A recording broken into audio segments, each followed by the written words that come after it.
continuer en prophétie. Parce que ici, écriture, vraiment, je ne crois pas. Je ne crois même pas, même tout le monde ici, là, comme c'est là, avec le texte que je regarde. Elle fait le Dieu, qu'elle a pris, il faut dire que ce fardeau d'écriture est tombé. Elle dit, mon frère, pour ne pas avoir Dieu, parce que tu es écriture, toi tu as côté écriture. Et qu'elle est partie chez les chambre sur place. Moi, c'était bien chez moi, là, qu'on m'annonce le message de Dieu, là. En tout cas, quand je dis Dieu, Dieu pas mon père. C'est le même jour là, même après le coup de neige, c'est le même jour là. Dès que moi j'ai appris maintenant, le même jour, parce qu'il me dit pourquoi. Et s'il est tombé, il va être sur les gens, on va en faire. Donc moi, quand j'ai appris le message du Seigneur, j'ai dit, c'est pas d'affaire un peu, un peu. Moi, je n'aime pas ça. Où on dit un peu, un peu. Moi, en même temps, mieux. Parce qu'il me dit que quoi, et s'il est tombé, je meurs. Je meurs où? En enfer. Donc pourquoi ne pas faire là où j'ai appris là? Pourquoi je ne suis pas fait? Alléluia. Donc, en même temps, je suis dans la chambre. Je dis, Seigneur, pardonne-moi depuis des années, c'est écriture. Je ne comprends rien même. Je vais à l'église comme ça. C'est que si j'aime danser, alléluia, vous avez remarqué, non? Pour lui, moi, comme ça, je danse, je loue, je fais tout. Tu peux me lever les relations, je ne pourrais même pas se mettre qui était là pour ça. Il faut dire que depuis la prière, cette dame, elle m'a conseillé, j'ai pris vraiment de prière qui me dit pardon sincèrement. Et Seigneur, vraiment, enlève que tu te mettes ta foi, ta foi de Dieu dans mon cœur. Et Dieu a découvert depuis lors, on me dit les révélations, mais ici, je crois. Alléluia. Amen. Les songes, je crois. Sinon, quand les gens viennent comme ça, on t'a dit dans l'église, on t'a dit ceci, tu as porté une veste, tu as porté cela. Moi, c'est on est ces jeunes enfants, ils font quoi? Et ils sont en train de se c'est une fois. Sinon, là, on veut le mari. Alléluia. Amen. On me fait des songes, tout, je ne crois même pas. Je suis venu Dieu parce que c'est pour faire moment étant avec lui. Et maintenant, je crois. Alléluia. Et maintenant que les miracles se font, et c'est pas plus qu'on peut les opérer. Alléluia. Amen. Voilà comment je peux faire. Gloire à Jésus. Oui.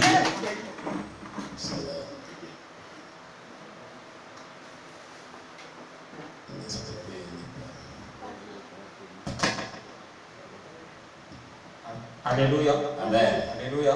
Gloire à Jésus. Amen. Oui. Alors, le serviteur de Dieu. Alléluia. Amen. Que Dieu vous bénisse. Amen. Bien aimé, ce que j'ai compris dans le message, c'est vraiment la consécration. Alléluia. Amen. Et j'avais quelque chose à dire pendant la prédication. Bon, étant même à s'ouvrir, parce que moi je sais Dieu à s'ouvrir. Et je disais à Dieu, c'est que j'aimais beaucoup l'homme de Dieu Kakou Sévéré. J'aimais beaucoup sa manière de faire, sa manière de marcher avec le Seigneur. Donc je me disais souvent, Seigneur, je vais comme ce toi, tu vas comme ce toi. Alléluia. Amen. Et ce matin, j'étais assis. Donc depuis que je suis arrivé, je dis, Seigneur, je vais être comme ce toi, Kakou Sévéré. Et tu vas comme ce toi. Et le Seigneur me disait comme ça. Ce matin, j'ai vu, ce matin, quand papa est en train de parler du sceau, c'est pas n'importe quel homme de Dieu, Dieu met ses sceaux sur lui. Alléluia. Amen. Et Dieu ouvre mon esprit. Je voyais comme ça un ange arrêté derrière papa. J'ai même dit ça à la Seigneur. Le Seigneur m'a montré une vision. Je vois un ange qui arrêtait derrière lui, de grand détail. Et il avait croisé ses bras. Alléluia. Comme un gars de corps. Et je voyais la veste de papa n'était plus bleue. Je voyais une veste toute blanche qui brillait comme ça. Et j'ai dit, Seigneur, je vais comme cet homme. Amen. Je vais comme cet homme. Alléluia. Et le Seigneur me disait comme ça, j'ai tellement dit, Seigneur, je vais arriver loin avec toi. Je vais me consacrer à toi. Et le Seigneur de la voix me disait, tu es arrivé. Amen. Tu es arrivé. Moi, je ne comprenais pas.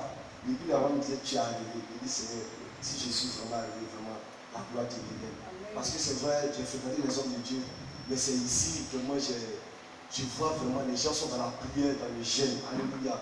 Donc, dans toutes les églises de servir Dieu, je n'ai pas vu vraiment ce temps de prière et ce temps de jeûne. C'est ici, vraiment, j'ai vu. Et j'ai vu, quand j'écoute un peu les témoignages de Kakou Sévéré, j'ai vu que la consécration était beaucoup basée sur la prière et le jeûne. Kakou Sévéré était un homme qui priait beaucoup, qui jeûnait beaucoup. Alléluia. Et le Seigneur me disait, je suis arrivé. Donc, j'ai béni son nom pour la vie de son serviteur. Amen. Alléluia. Oui, la sœur Keren. Voilà Jésus. Amen. Je dis là vraiment Alléluia. Amen. C'est par rapport à l'incrédulité. Ah, voilà. Bon, hier, avant-hier soir, quand papa nous a donné des versets dans la Bible par rapport à la gloire de Dieu. Donc, on s'est réveillé. Nous, on dormait. Maintenant, c'était les sœurs de Marina. Elles se sont réveillées à minuit. Donc, elles priaient. Nous, on dormait. Donc, quand l'Esprit de Dieu est descendu, là, elles ont commencé à crier. Donc, ça nous a réveillés. Moi et Marie et puis Esther. Donc, on s'est réveillés. On a commencé à s'apprêter pour venir prier. Donc, moi, j'avais commencé avant les deux. Moi, je priais. Maintenant, les deux, quand elles sont venues, je ne sais pas si c'était sommeil, elles ont commencé à dormir. Donc, moi, j'ai pris Nombre chapitre 16, le verset 42. Donc, quand elle a commencé à proclamer, Marie, elle dormait un truc en songe, en vision. Elle priait, mais elle dormait. Donc, quand elle a commencé à proclamer, l'Esprit de Dieu est descendu sur elle, a commencé à crier. Donc, on priait. Elle s'est affuyée, nous a laissé dans la chambre là-bas, elle est partie. Elle est partie au salon. Donc, on a commencé à prier. En tout cas, c'était chaud. L'onction a pris la maison, toute la maison, tout le monde criait la nuit là. Donc, on a fini de prier. Moi, j'avais fait mes 8 heures du temps. Maintenant, après, dès qu'elle est finie, papa nous a appelé pour qu'on vienne. Donc, on est venu. Papa a commencé à parler pour dire que, qui sont ceux qui n'ont pas fini les heures de prière. D'autres ont levé les mains. Donc, moi, je n'ai pas levé ma main parce que la manière dont j'ai fait là, quand j'ai demandé à Marie dit que non, que c'est papa, c'est comme ça, on compte. Donc, on avait fini. Je suis demandé à papa, papa dit non, que c'est ça. Donc, on est parti, papa dit on a prié encore. Donc, on a commencé à prier. D'abord, même quand on a fini, il dit, est-ce que même c'est Dieu? Est-ce que c'est Dieu même qui a fait ça? Et moi, je ne sais pas que c'est Dieu. Donc, on a commencé à prier encore. L'onction de Dieu est descendu encore sur tout le monde. Ça criait dans la maison là. Esther faisait des grosses, même des maris. Elle est tombée sur elle là-bas. Donc, tout le monde criait dans la maison là. Donc, on avait fini après. C'est là qu'elle m'a dit, nous appeler, mais je t'ai couché un peu. Son père m'a appelé. Et puis, il y a une voix qui me dit, dis tout de moi. Donc, quand il entendait la voix, il me suis réveillé. Il dit, Seigneur, si c'est toi, pardonne-moi. Donc, c'était un peu ça. Amen. Alléluia. Gloire à Jésus. Il ne faut plus douter de Jésus-Christ. Quand il fait ses œuvres, il faut croire. Amen. On acclame le Seigneur Jésus-Christ. Oui, qui d'autre encore qui a été touché, qui a compris quelque chose de merveilleux dans ce culte, dans ce dimanche, qui va le partager avec nous. Oui, donne à maman. On nous dit ce qui a beaucoup marqué, ce qui a touché. Alléluia. Amen. Je remercie le peuple de Dieu. Amen. Si je me tiens debout devant vous, c'est parce que Dieu, il est Dieu. Amen. Franchement. Dans cette maison où je suis venu, je sais que ma vie chrétiennité, ça va changer. Amen. Parce que j'ai trop joué avec la vie du Seigneur. J'ai des talents, mais je suis assise dessus. Franchement. Dieu m'a donné un don de guérison, la main, de feu et une voix de feu. Mais quand je fais, je donne des dons, des versets, des prières à mes enfants à la maison, chez eux, parce que je suis leur maman. Ils ne me croyaient pas. Avant, quand je priais, j'écoutais. Oh, que c'est ça, j'écoutais. C'est à l'église même, un pasteur est venu qu'on a écouté. Il dit, ma soeur, tout ce que tu attends, c'est Dieu qui te parle. Fais sortir, ne garde pas. Et c'est comme ça que j'ai commencé à prophétiser. Après, je faisais tout ça. Je partais dans les maisons même. Quand il y a un problème de famille, je réglais ça. Mais quand je dis, les gens ne me croient pas. Actuellement où je suis, je veux que vous m'aidiez à prier pour moi. Parce que Dieu m'a déjà saisi. Amen. Je veux faire le de Dieu.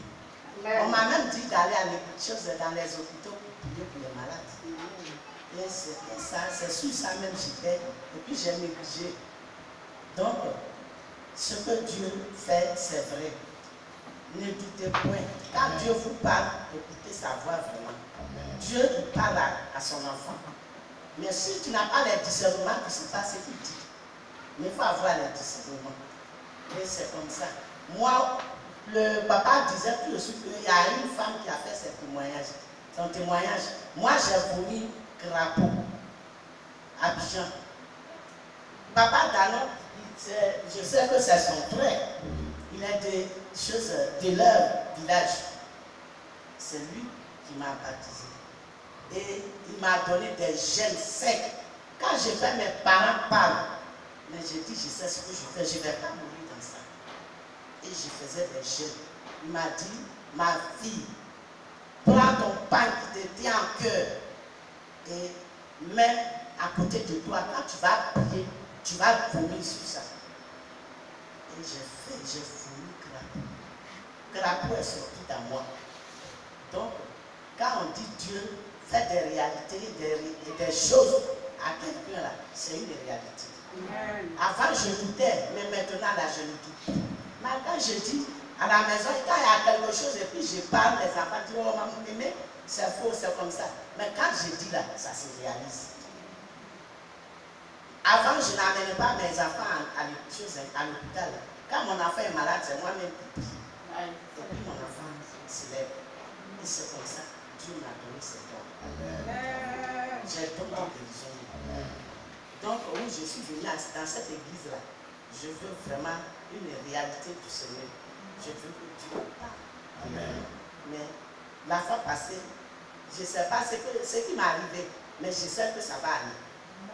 Quand il va, je vais prier avec papa, avec la délivrance là. Je veux une délivrance totale pour que Dieu me saisisse réellement. Amen. Donc, aidez-moi. Amen. Voilà, c'est ce que je veux. Amen. Amen. Amen. Merci beaucoup, maman. Que Dieu te bénisse. Acclamez Jésus-Christ, notre maman. Oui, le serviteur de Dieu Ézéchiel.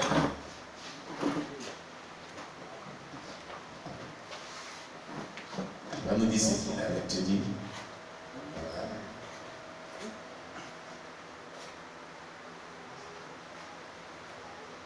C'est concernant toujours l'incrédulité. L'incrédulité. Ah, le Seigneur Jésus, mettez-le à ta part. D'accord. Je me souviens qu'il avait pris, il était venu voir l'homme de Dieu un jour pour lui dire qu'il allait prendre quelques jours de consécration. Oui. Et je crois arriver au troisième jour, parce que c'était à sec. J'ai commencé à ne plus ressentir la colère. J'ai commencé à ressentir une certaine paix. Alléluia. Amen.